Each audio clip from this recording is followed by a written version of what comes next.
Sheldon, I feel like we've had this interview already. The good to get your hands on this team and start out heading for Friday night.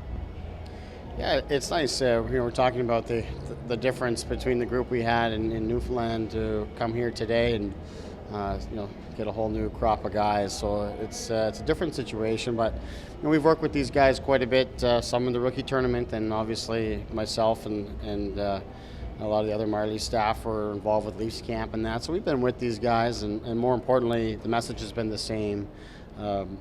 Started with Mike Babcock, and we were fully on board with everything that's happening there, and we're able to continue with it here. So we haven't had much interaction with this group as a whole, but we're all on the same page, and we'll be able to pick up from there.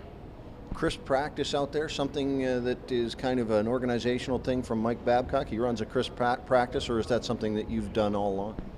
I like to think I've done that all along, but certainly I learned a lot going through things and playing the same system as the Leafs, and then be able to go through how Babs is teaching it and how he's running the practices has helped. And along the way, you're always getting better and trying to learn new things. So I think we've been able to be more efficient through that.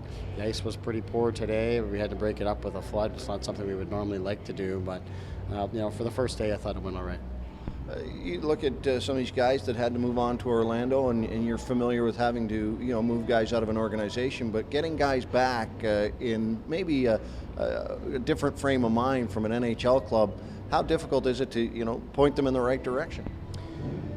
Well, you know what, based on today here in the first day, I think everyone's come down in a good frame of mind, and they recognize the situation up top, and also know that they can't afford to get off to a slow start or to mope around here. They recognize there's a lot of competition, all the way through the group that would come down. There's a lot of players there that you could make an argument, that could take a place at the NHL level at one time or another when when the time comes. So these guys don't have a lot of time to feel sorry for themselves or anything like that. They got to get to work, and I was pretty happy with the overall demeanor and mood of the players, that came here today, before practice and on the ice, and then just looking in on the workout here after.